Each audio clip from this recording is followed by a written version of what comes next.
Bonjour à tous. Good afternoon. Thank you for coming for this presentation of our half-yearly accounts. And thanks to those who are online who are not here on the barge. So we're going to go back to Earth, to the sea, or on rivers. The war is still at our doors in Ukraine.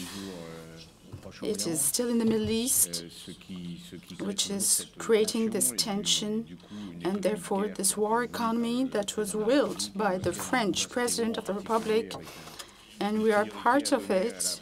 We are prioritizing the production of Rafale in France and for the armed forces for export. There were elections in Europe and in France.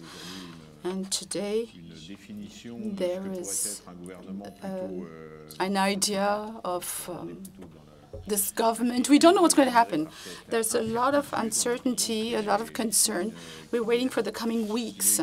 The elections in the United States are disturbed by the fact that President Biden has decided not to re-present himself. And here again, there'll be a lot of things happening in the coming months.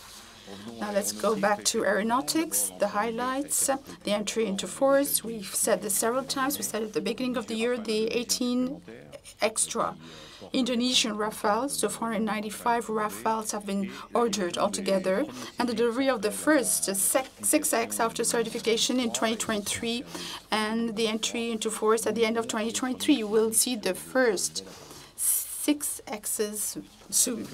The highlights for 2024, these are the difficulties that we still have with our supply chain, especially in our aerostructures, but also the supply of small equipment is difficult, and this is mobilizing our teams to come out of these difficulties, and this is destabilizing our production. So therefore, we are subjected to delays in our assembly lines. We're trying to do our best to deliver our clients on time, but it is difficult, and this is going to continue.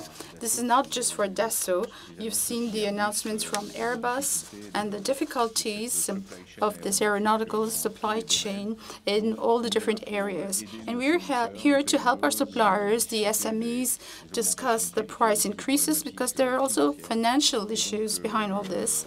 And we are there to help them up to a certain point. But of course, this is causing delays, and this is the major point in the delivery of aircraft. The activities, Rafale, as you saw it in the film, we've delivered 6 Rafale to France during the first half. We have 18 more Rafales for Indonesia in our backlog.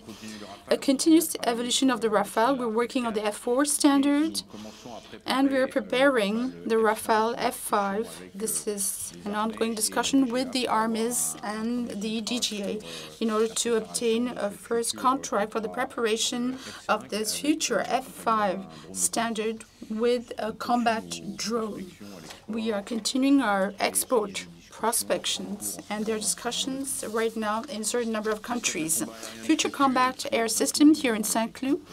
We have our German, Spanish, and French teams, and we are assuming our role as prime contractor. We are in phase B. We are carrying out the studies. We've finalized the formal studies, the wind tunnels, and we're beginning phase 2 to build the first demonstrator. But first we'll have to agree on the sharing of the construction, the manufacturing with our partners.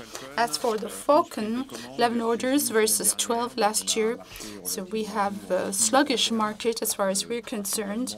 The main reasons for this is that we're changing our range. The 6X is arriving.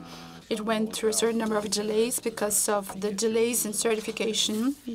And the first deliveries are not easy because of the problems in the supply chain.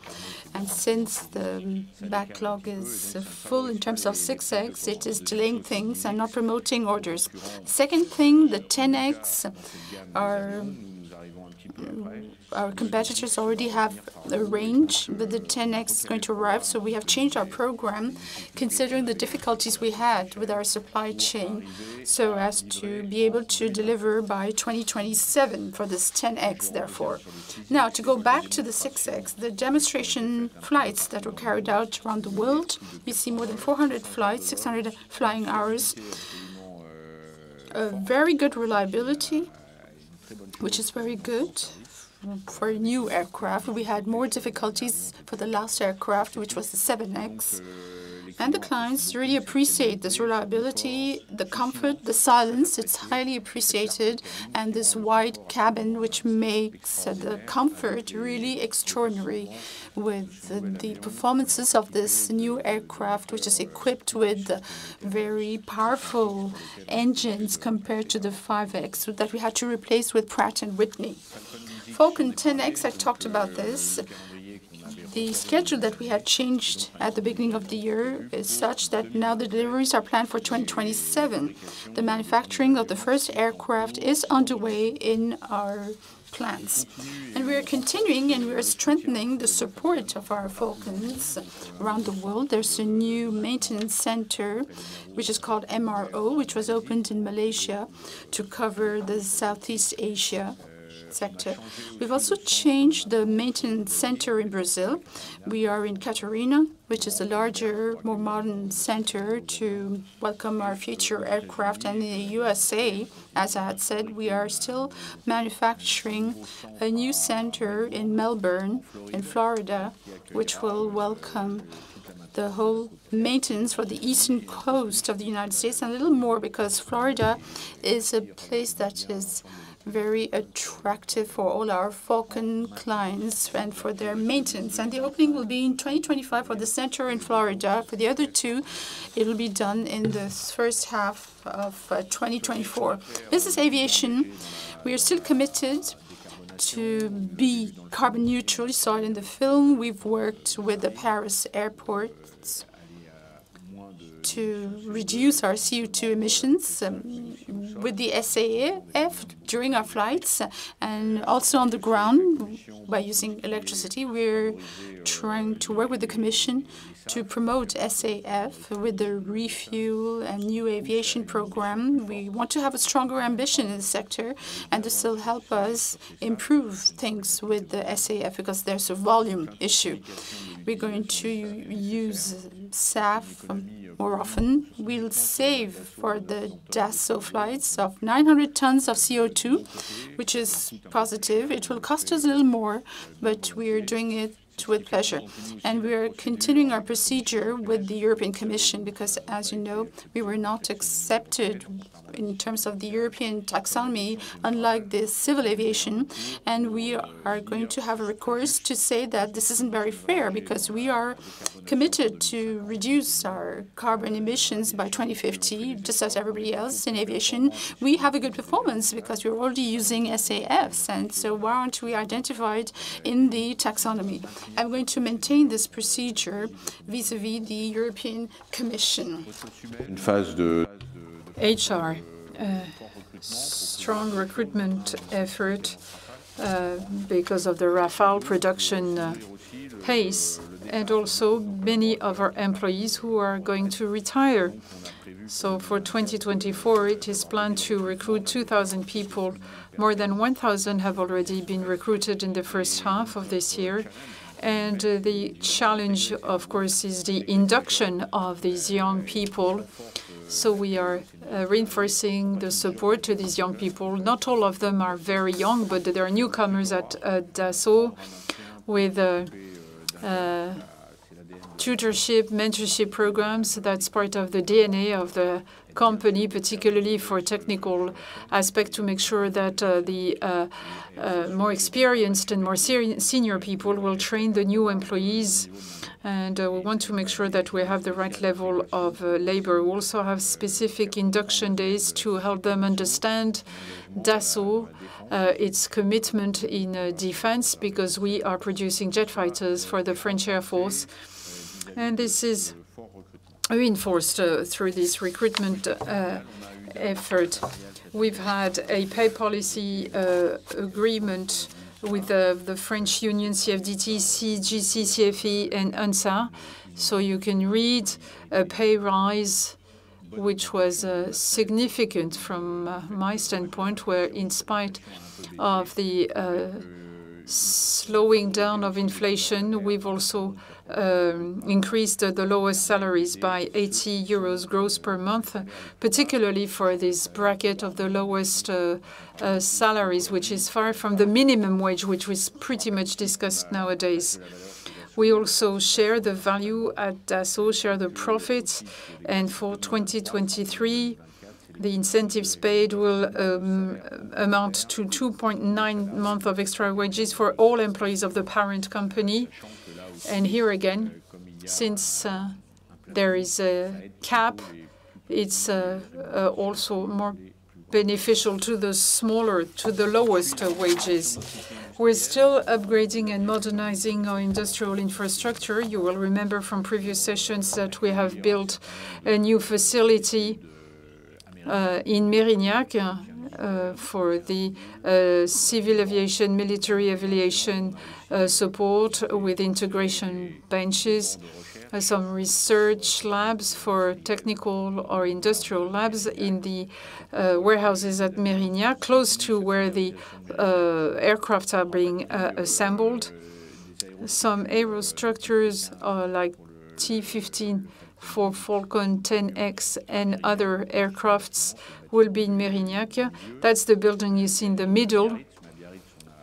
And we also have composite in Biarritz. We have some land available in Mérignac, so we take this opportunity to build up a new facility. And for the 10X, which will be bigger than the other aircrafts of the range, so we need a bigger building. Cergy was also discussed. There was some challenges with the suppliers and fitters of this building. This is history now.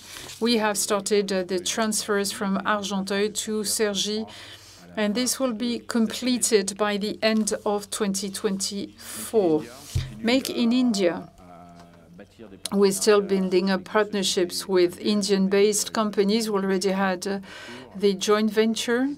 Now we are signing partnership agreements such as Tata, Dynamatic, Aeroloy, so that all the subcontractors and structures will be in India, close to the local manufacturing needs. We also provide training with the Dassault Skill Academy to train people locally. There is a skilled labor there, and we also have an engineering center in Pune, which is fully operational close to Mumbai. It's an important topic. We need to keep on developing this, because in case of problems with our subcontractors and manufacturers of aerostructures, we can rely on our partners in India. Now, the actual business result, Falcon 11 aircrafts, 1 million euro. Export, 3.9 billion euros, mainly the Indonesian contract, 200 million euros for France. For the net sales, 1 billion, that's the delivery of the 12 Falcons, 0.5 billion euros. That's the delivery of support services. We did not deliver exported Falcons over the first half. We mainly delivered in France. And 1 billion in France for the delivery of the 6 aircrafts. With a backlog, 83 aircrafts as opposed to 84 last year, 159 Rafales, that's 27.3 billion, up compared with 2023, and 9.1 billion euros for France, 64 aircrafts. It's going down. We have not received other orders except for the tranche or the batch 5 that we received last year. So you see 41.2 billion euros in our backlog, which has been on the rise for quite some time now.